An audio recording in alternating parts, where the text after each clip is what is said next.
Alô, prezados ouvintes, saudações fraternais. Meu nome é Peter Unruh.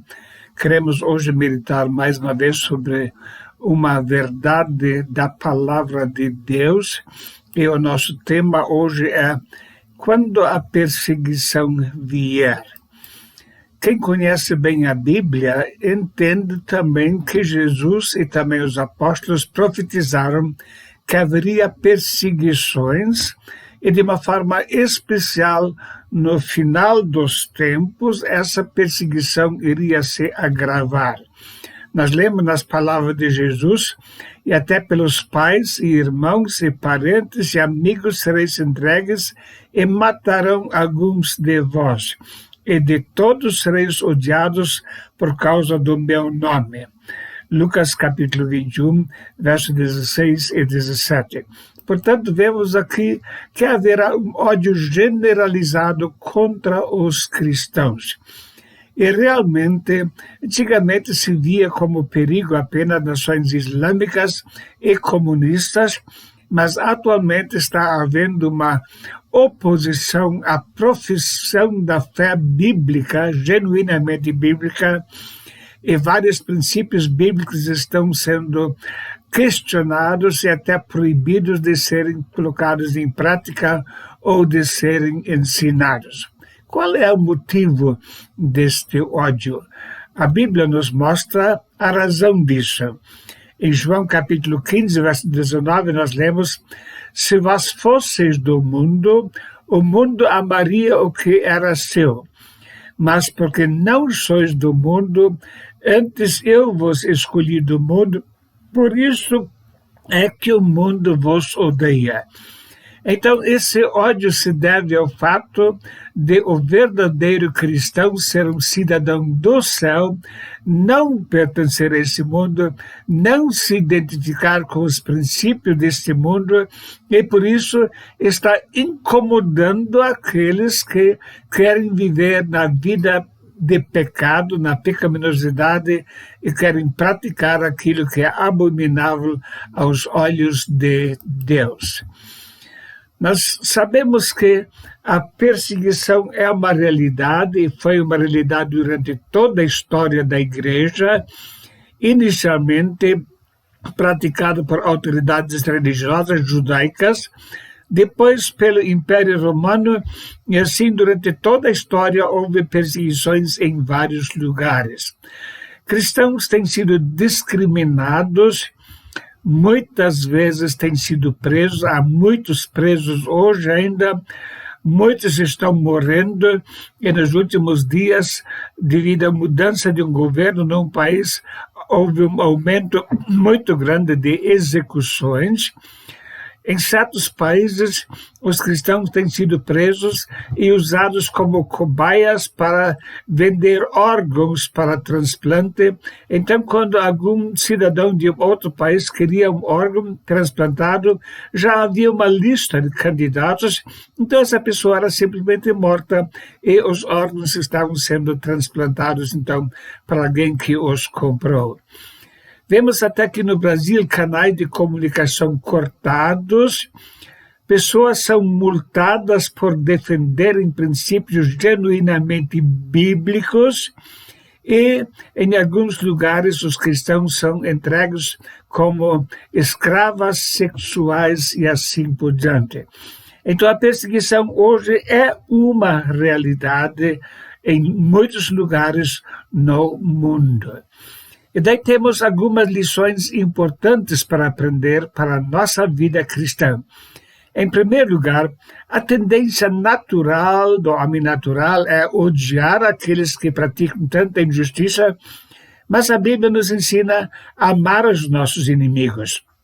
Mateus 5,44: eu, porém, vos digo, amai a vossos inimigos, bendizei os que vos maldizem, fazei bem aos que vos odeiam, e orai pelos que vos maltratam e vos perseguem, para que sejais filhos do vosso Pai que está no céu.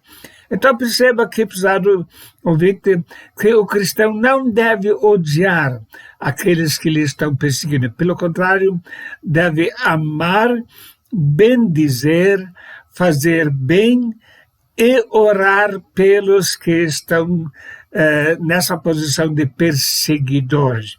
É uma das lições mais difíceis para aprendermos como cristãos, mas é muito importante como testemunho. Em muitos lugares, pessoas ímpias, pagãs, chegaram a se converter vendo o amor que os cristãos estavam mostrando por aqueles que perseguiam a essas pessoas. A Bíblia nos mostra que haverá difamações infundadas. E aqui vai um alerta. Quando pessoas cristãs estão sendo presas, normalmente se inventa muitas mentiras para tentar justificar a prisão e para difamar o nome cristão perante a sociedade. A Bíblia diz: bem-aventurados sois vós quando vos injuriarem e perseguirem e, mentindo, disserem todo mal contra vós por minha causa.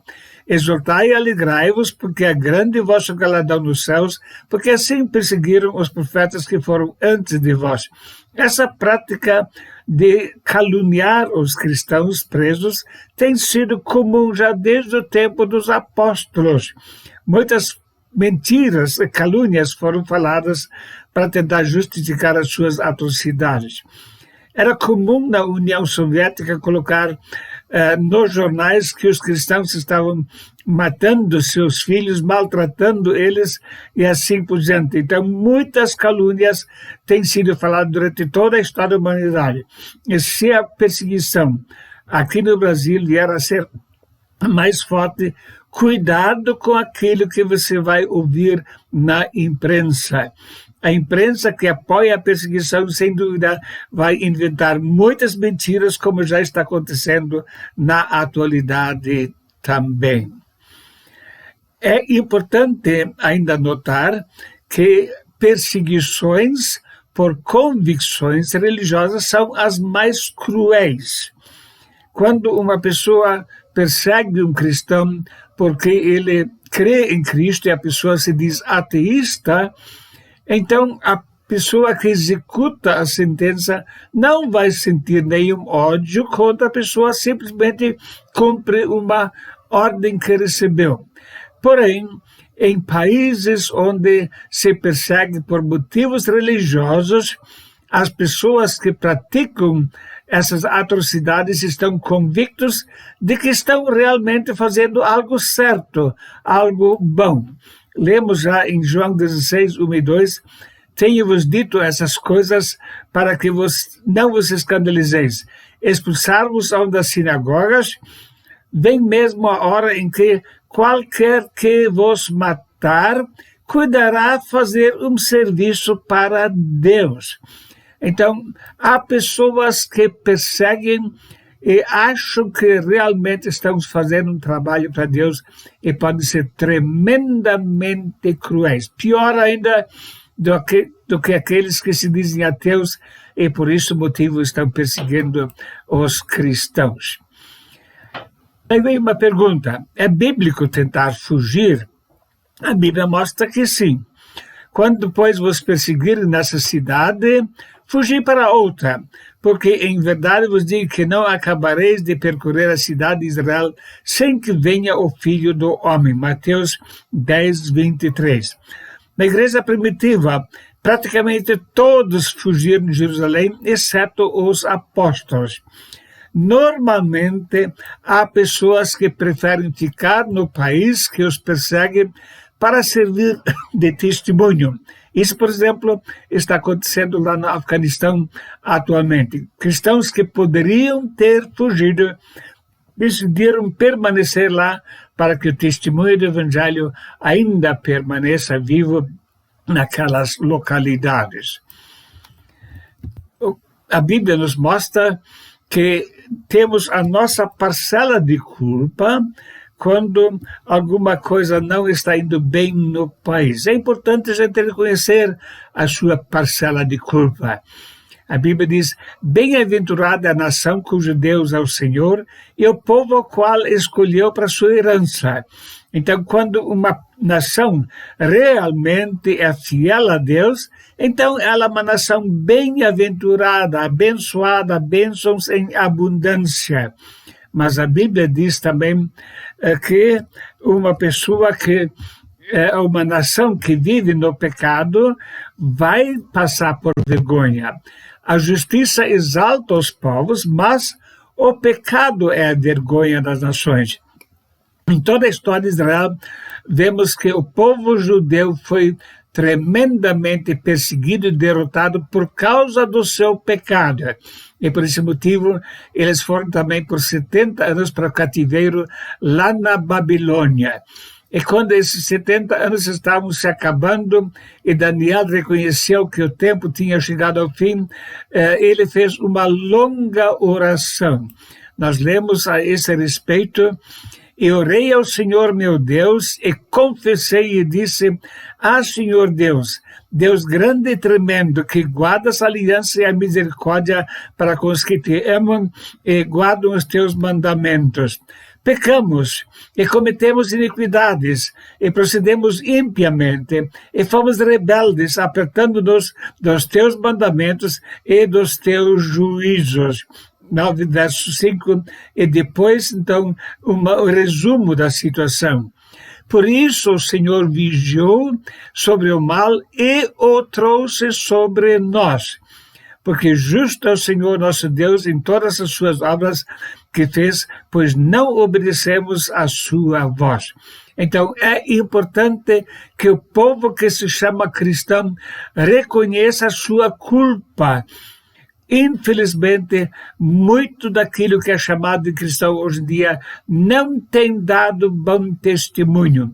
Se aqueles que se dizem cristãos nesse país tivessem realmente vivido uma vida cristã conforme a Bíblia ensina, sem dúvida o nosso país seria uma nação bem-aventurada. E não basta tentar resolver a questão com base em política, e sim é necessário que haja um real arrependimento, especialmente ou em primeiro lugar por parte do povo que se diz cristão. A Bíblia diz em 1 Timóteo 2, 1 e 2, "Admoesta-te, pois, antes de tudo, que se faça deprecações, orações, intercessões e ações de graça por todos os homens, pelos reis e por todos os que estão em eminência, para que tenhamos uma vida quieta e sossegada em toda piedade e honestidade." Então, é muito importante, sim, orar pela nação, orar pelas autoridades, mas especialmente ser um exemplo. E quando oramos pelas autoridades, nosso primeiro objetivo deve ser que as pessoas ouçam o Evangelho, para que tenhamos uma vida tranquila, porque Deus não quer que ninguém se perca, senão que todos venham arrepender-se. Isso quer dizer, a nossa preocupação, em primeiro lugar, deve estar voltada para a salvação da nação brasileira, para a salvação do povo brasileiro. A Bíblia diz, na continuação, "Porque isso é bom e agradável diante de Deus nosso Salvador, que quer que todos os homens se salvem e venham ao conhecimento da verdade." Quando nós, então, estamos orando pela paz no nosso país, o nosso desejo deve ser que muitas pessoas se convertam e recebam a salvação em Cristo Jesus, nosso Senhor. E sempre quando vem uma perseguição especial, estamos vendo isso aumentar no mundo inteiro, com posições contra o Evangelho. Devemos lembrar essa verdade: Cristo logo vai chegar para buscar a sua igreja. Ora, quando essas coisas começarem a acontecer, olhai para cima e levantai as vossas cabeças, porque a vossa redenção se aproxima. Sim, é bem possível que vamos passar por tempos bem difíceis ainda como Igreja de Cristo, como povo de Deus. Mas sabemos que, na sequência, o nosso Senhor e Salvador Jesus Cristo virá para nos buscar, para nos levar para a glória eterna. Então vamos, nesse tempo difícil, lembrar de amar os nossos inimigos, orar pelos inimigos, fazer bem aos que nos perseguem.